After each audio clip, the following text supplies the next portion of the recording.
कक्षा 8 में संस्कृत में हम आज 8वें पाठ का अध्ययन करेंगे। हमारे पाठ का नाम है संसार सागरस्य नायकः।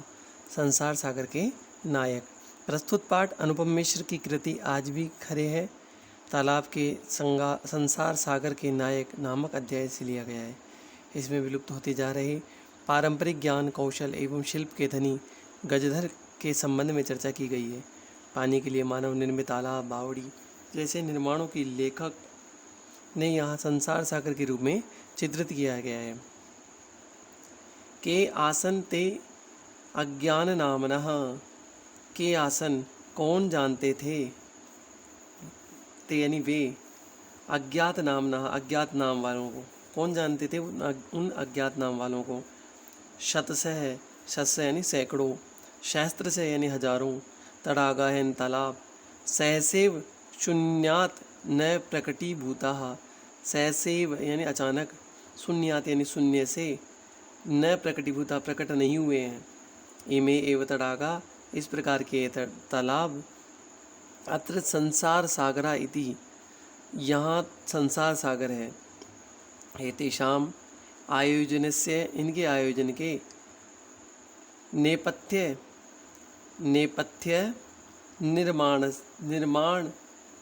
निर्मापरितॄणाम। एतेषाम आयोजनस्य इनके आयोजन के नेपथ्य निर्मापरितॄणाम एकम। इनके आयोजन में, निर्माण में, इनका जो निर्माण किया गया है, इसके नेपथ्य यानी पर्दे के पीछे, एकम यानी एक, इनका जो निर्माण किया गया है, इस निर्माण करने वालों की, एक एक निर्माण करने वालों की, निर्मातृणाम च दशकम आसीत, निर्माण करने वालों की दहाई है यानी 10-10 है, यानी एक ही निर्माण करने वाले 10-10 आदमी हैं। कोई तालाब टूट गया फिर उसका निर्माण कर दिया। एतत् एकैकं दशकं च आहत्य शतं सहस्त्रं वा रचयत स्म। एतत् यानी यह, एकम दशकम यह इकाई दहाई, च आहत्य और इसी प्रकार गुणित होकर, सहस्त्रम शतम सहस्त्रम व रचयत स्म सैकड़ों और हजारों की रचना करते थे।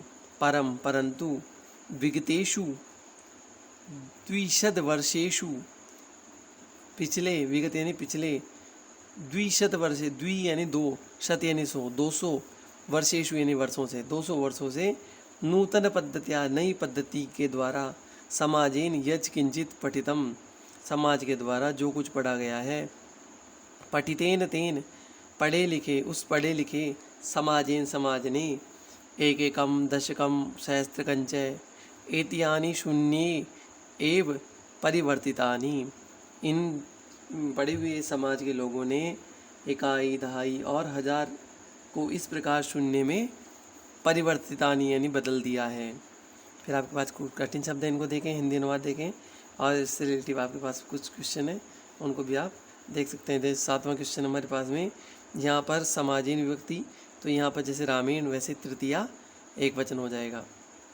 फिर यहाँ पर आपके दे रखा है एक इत्येतानि शून्य एव परिवर्तितानि, अत्र अव्यपद, अव्यपद कौन सा है इसमें, एव शब्द अव्यपद है।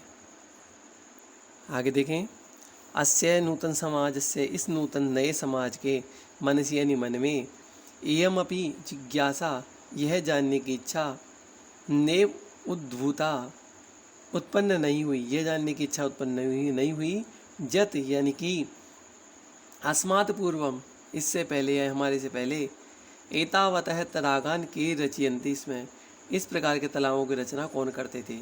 एतादृशानि कार्याणि ऐसे जो कार्य थे, कर्तुम करने के लिए, ज्ञानस्य यो नूनतः प्रविधि विकसित है, ज्ञान की नई विधि विकसित हुई, तेन प्रविधिनापि उस विधि के द्वारा, पूर्व में यानी पहले, संपादित किए गए, एतद कार्यम ऐसे कार्य, मापयुतुम न केनापि प्रयतितम नापने के लिए किसी ने प्रयत्न नहीं किया।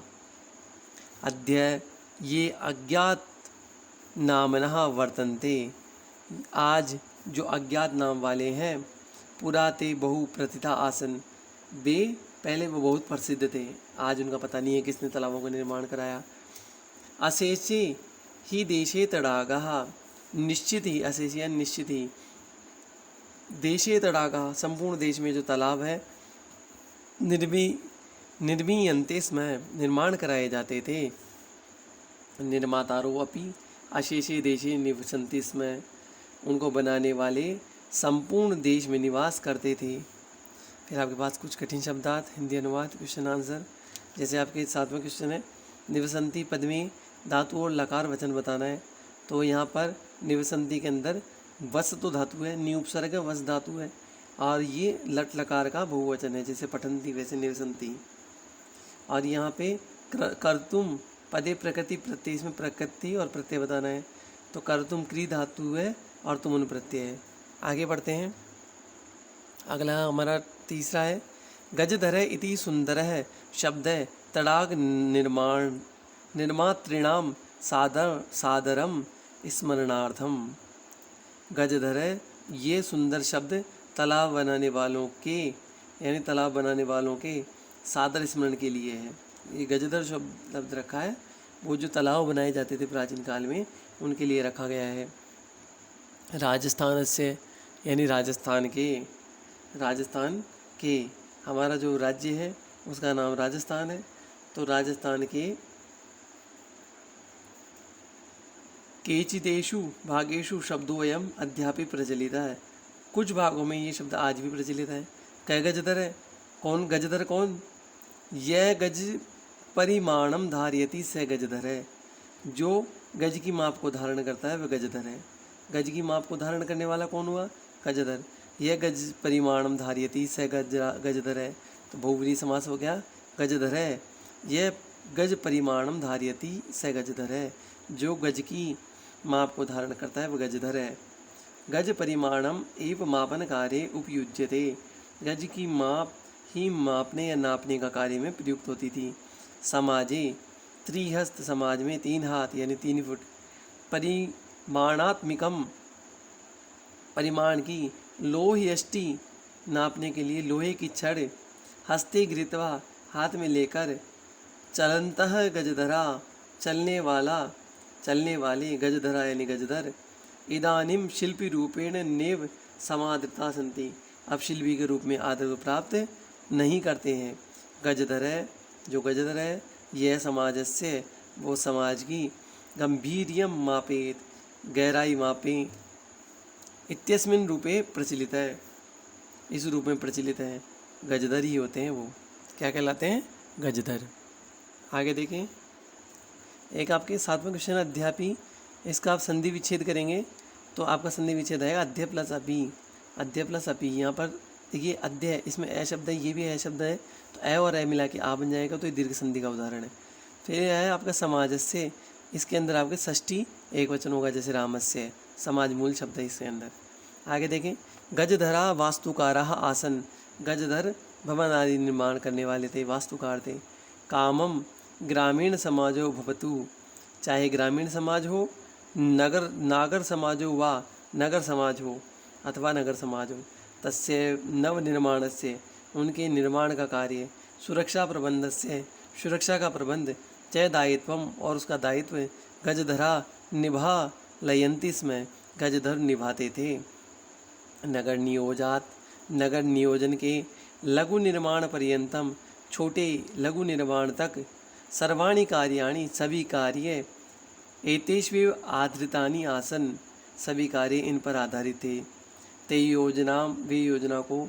प्रस्तुतवन्ति स्म, प्रस्तुत करते थे, वे योजना को प्रस्तुत करते थे। भावी व्यम आकलयन्ति स्म, और योजना को प्रस्तुत करने के बाद में क्या करते थे, आकलयन्ति यानी अनुमान लगाते थे, खर्च का अनुमान लगाते थे। उपकरण भारान संगृहीतानि स्म, यानी उपग्रह, इसके जो उपकरण थे, साधन थे, और सामग्री का संग्रह करते थे। प्रतिदाने तेन तद याचन्ते, उनके जो स्वामी देने में असमर्थ होते थे। यद दातुम तेषां स्वामिनः असमर्था भवेयुः, उनको जो देने में असमर्थ होते थे वे उनके बदले कुछ नहीं मांगते थे, उनसे कुछ भी नहीं मांगते थे। कार्य समाप्तो वेतनानि अतिरिच्य गजधरेभ्य सम्मानमपि प्रदीयते स्म। कार्य समाप्ति पर वेतन के अतिरिक्त गजधर जो होते थे उनको पुरस्कार भी सम्मान या पुरस्कार भी प्रदान किया जाता था। नमः एतादृशेभ्य शिल्पिभ्य, ऐसे शिल्पियों को नमस्कार है। हमारे पास यहाँ पर 7वां क्वेश्चन शिल्पिभ्य नमः। तो यहाँ पर आपको रेखांकित विभक्ति में कारणम लिखत, इसका रेखांकित पद है, इसका कारण लिखना है। तो इसका आपका कारण क्या होगा? इसके अंदर नमः के योग में, नमः शब्द है, इसके योग में चतुर्थी विभक्ति प्रयुक्त हुई है। फिर धातुम, इसमें दा धातु और तुमुन प्रत्यय है। अब हम पाठ के क्वेश्चन आंसर देख लेते हैं। आपके पास में क्वेश्चन नंबर पहले में 4 क्वेश्चन हैं, इनके आंसर आपको दे रखे हैं, इसको आप पढ़ के हल करें, नोटबुक में करें। क्वेश्चन नंबर 2 में भी हमारे पास में 4 है, इनका भी आंसर आपके पास दे रखा है, इसको आप पढ़ें। और क्वेश्चन नंबर 3 के अंदर आपके पास में 5 है, इसमें प्रश्न निर्माण करना है। जैसे सुरक्षा प्रबंधस्य, जैसे रामस्य तो कस्य आ जाएगा। फिर तेषाम, इसका आ जाएगा केशाम। कानी वेतनानी। फिर गजधर है, ये पुल्लिंग एक वचन के लिए तो कह है। तड़ागा यानी तालाब तो के शब्द आ जाएगा, इसमें तड़ागा शब्द अंडरलाइन करके रखना आप, ठीक है। इसके बाद में आपके पास में यहाँ पर अद्य प्लस अपि अद्यापि। फिर स्मरणार्थम तो स्मरण अर्थम यहाँ पर आपका दे दिया। फिर इति अस्मिन इत्यस्मिन। फिर आपके पास में एतेष्वेव तो एतेषु एव, सहसा एव सहसेव। फिर आपके पास में मंजूषा, इसके आपके खाली स्थान है, इनको भरना है आपको। मंजूषा के आपको यहाँ खाली स्थान जो थे उनको भर के दे रखा है, इसमें आप देख लें।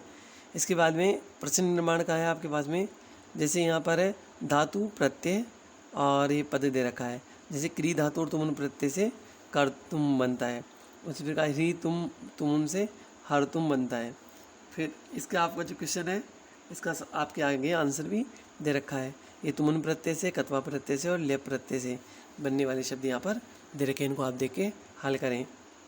7वां क्वेश्चन आपका, इसमें खाली स्थान में आपको जो शब्द दे रखे हैं इन शब्दों को वाक्य के अकॉर्डिंग में भरना है। तो आपके यहाँ दे रखा है इसका आंसर, इसको आप देख के हल करें।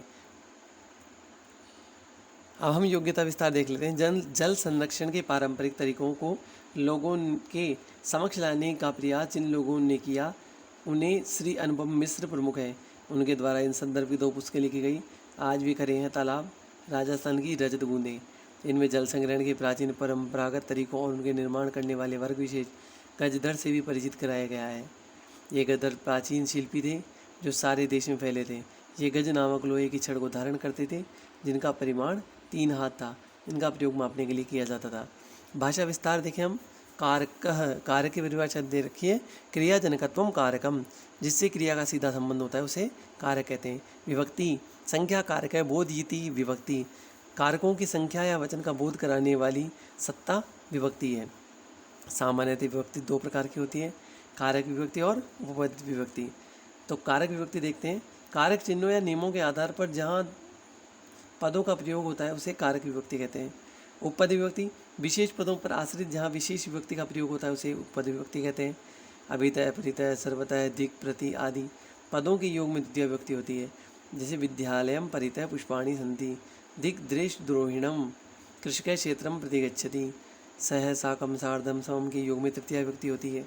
जनिकेन सह पुत्रः गतः सीता रामेण साकम वनम अगच्छत, दुर्जनेन सह सख्यम।